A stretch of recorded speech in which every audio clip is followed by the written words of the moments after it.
Les amis, bonjour à tous. Un bon moment qu'on s'était pas vu sur YouTube finalement depuis les. Hop, j'espère que je vais pas tomber.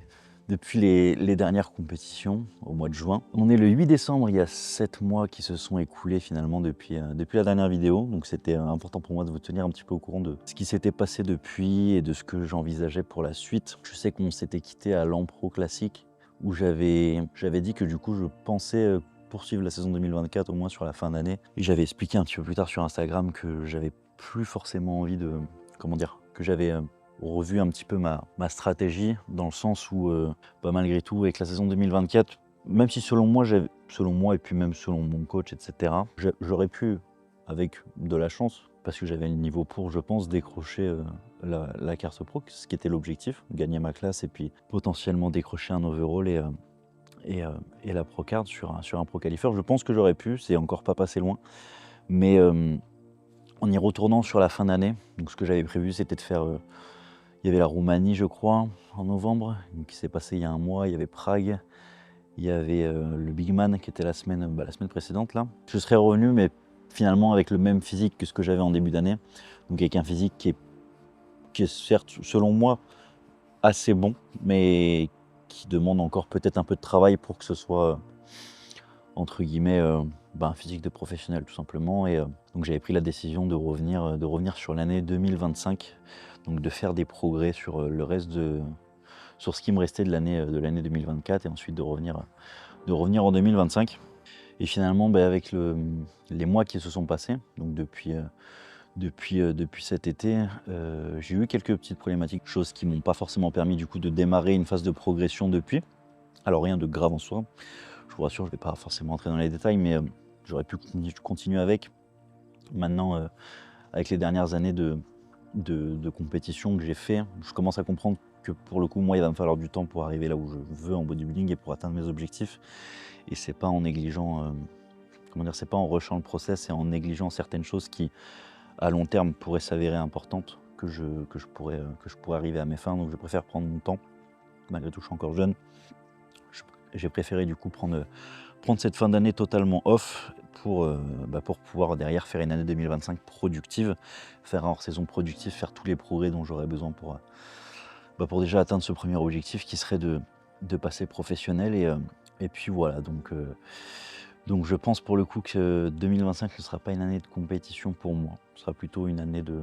ce sera plutôt une année de hors-saison. En fait, je vais essayer de faire le maximum de progrès possible parce qu'en soi, j'ai la chance de pouvoir les faire. J'ai encore de la marge sur mon cap de poids en classique physique en amateur. Je pourrais encore prendre 6 à 9 kilos, ce qui n'est pas rien. Et ce qui sur un physique peut changer beaucoup de choses. Et de ce que j'en ai vu cette année, du moins des retours qui m'ont été faits, même si c'était un petit peu différent à chaque compétition, c'est que moi, pour le coup, pour espérer gagner, il va me falloir plus de muscles, même si en soi, je ne suis pas forcément moins gros que les autres.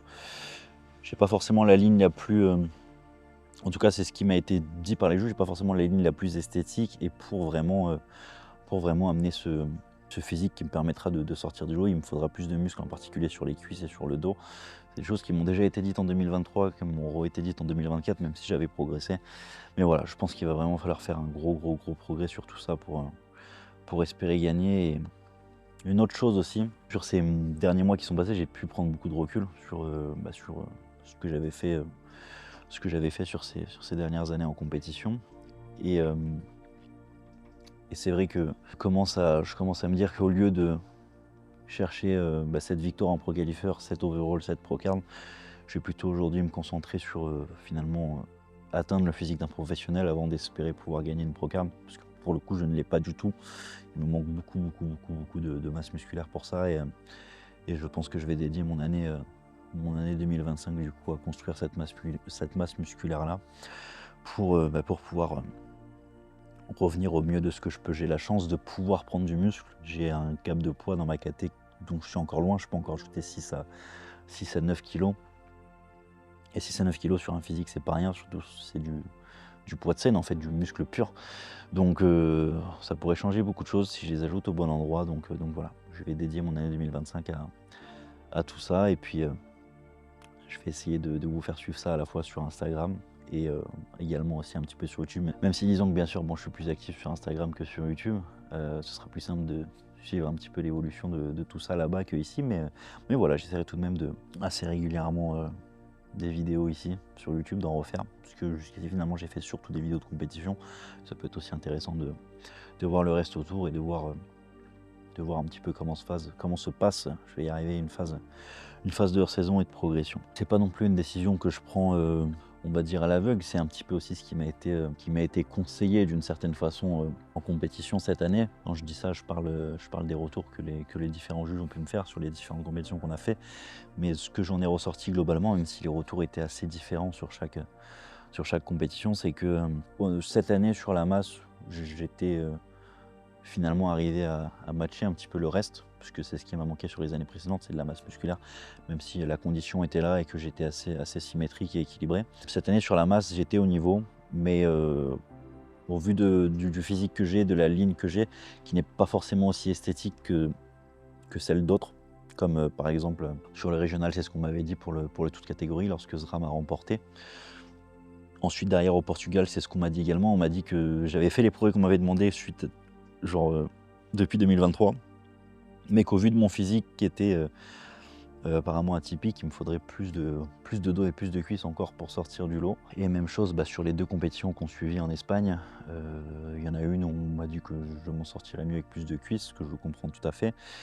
Et une seconde où on n'a pas forcément eu de retour précis, parce que j'avais demandé le retour 1 mois après, et honnêtement je pense pas que c'était le retour le plus objectif que j'ai pu avoir, mais de ce que j'ai vu comparé au vainqueur, c'est surtout que lui avait naturellement finalement une ligne plus esthétique que la mienne, et à des niveaux de masse musculaire égale et de conditions assez semblables. C'est vrai que à partir du moment où quelqu'un est jugé un petit peu plus une ligne un petit peu plus peut-être douce à l'œil ou plus esthétique, logiquement l'avis des juges va pencher vers lui. Donc voilà, globalement c'est que j'ai conscience qu'il me faut plus de masse musculaire aux bons endroits pour y parvenir, et c'est ce que je vais essayer de faire. Globalement, ça a été une année 2024 assez rude, dans le sens où je ne sais pas si j'avais déjà enchaîné autant de compétitions, mais en soi j'ai quand même pas mal enchaîné avec cet objectif de y arriver. J'avais vraiment espoir, surtout de plus en plus au fil des compétitions, et finalement on n'y est toujours pas arrivé, et c'était vraiment quelque chose que j'avais envie d'accomplir cette année, de remporter mon statut professionnel. Et j'ai dû me faire à l'idée que ce ne serait pas cette année, mais du coup, en y réfléchissant, ce ne sera pas forcément la suivante non plus. Et qui sait, ce sera peut-être même pas 2026, parce que peut-être que j'aurai encore du travail à faire. Mais en tout cas, sur cette année 2025, je vais essayer de vraiment me concentrer sur faire le maximum de muscles possible pour vraiment me rapprocher du physique d'un professionnel. Voilà. Donc voilà, malgré tout, ça fait un moment que je n'avais pas fait d'année. Ça fait 2 ans et demi, que je n'avais pas concouru sur une année, que je n'avais pas fait de longues périodes de hors-saison.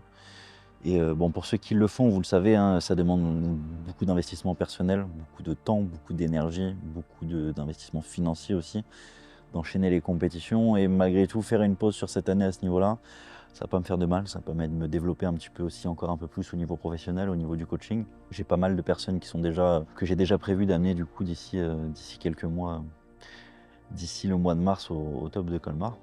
Donc voilà, j'en ai quelques-unes aussi qui vont démarrer, quelques élèves également qui vont démarrer sur le circuit NPC cette année. Donc ça va me permet de me concentrer à fond là-dessus et de pouvoir vous faire vivre finalement une autre facette de ma pratique du bodybuilding, qui est celle de coach. En fait, finalement, même si on l'avait déjà un petit peu fait en 2024 avec le top de Colmar. Du coup, essentiellement, les vlogs de compétition cette année seront essentiellement des vlogs où j'aurai plus la casquette d'un coach que d'un athlète. Donc voilà. Écoutez, j'espère que cette petite mise à jour, que cette petite vidéo vous a plu. En tout cas, moi, ça me tenait à cœur de vous mettre un petit peu au courant d'une manière un petit peu plus approfondie sur YouTube, plutôt que de faire un simple post Instagram ou quoi, histoire de vous expliquer vraiment la réflexion avec laquelle j'ai pris la décision de ne pas concourir sur l'année 2025, etc., de vous expliquer un petit peu les tenants et les aboutissants de tout ça. Et Et voilà, merci à ceux qui ont pu suivre un petit peu les vlogs de cette année. Merci à ceux qui suivent mon aventure globalement, que ce soit sur YouTube ou ailleurs. Donc voilà, je sais que je le dis à chaque fin de vidéo, mais pour moi c'est important. Merci, merci beaucoup à ceux qui ont pu apporter leur soutien cette année et qui continuent de le faire, que ce soit par un message sur Instagram ou soit par ne serait-ce que juste commenter également les vidéos YouTube, ou ceux qui apportent, parce qu'il y a une forme de soutien aussi finalement en commandant avec mon code sur Fitness World ou sur Gains Club. Donc voilà. J'espère que ça vous a plu. J'ai pas envie de dire de bêtises, mais au minimum le prochain vlog que vous verrez sera pour le top de Colmar en mars, ou peut-être un avant, mais ce n'est pas sûr. Et puis voilà, si je peux en faire avant, j'en ferai avant, si j'estime qu'il y a des choses intéressantes à aborder ou autres. Sinon, en attendant, vous savez que vous pouvez toujours me suivre sur Instagram pour avoir un petit peu plus de mon quotidien et mon évolution. Voilà. Je vous souhaite à tous une excellente journée, une excellente soirée, peu importe le moment auquel vous regardez cette vidéo. Également de bonnes fêtes si vous voulez regarder au moment des fêtes, c'est vrai qu'on en approche. Et puis moi en attendant, déjà je vous dis n'hésitez pas à vous abonner, pas l'oublier. Et puis sinon je vous dis à très vite. Ouf.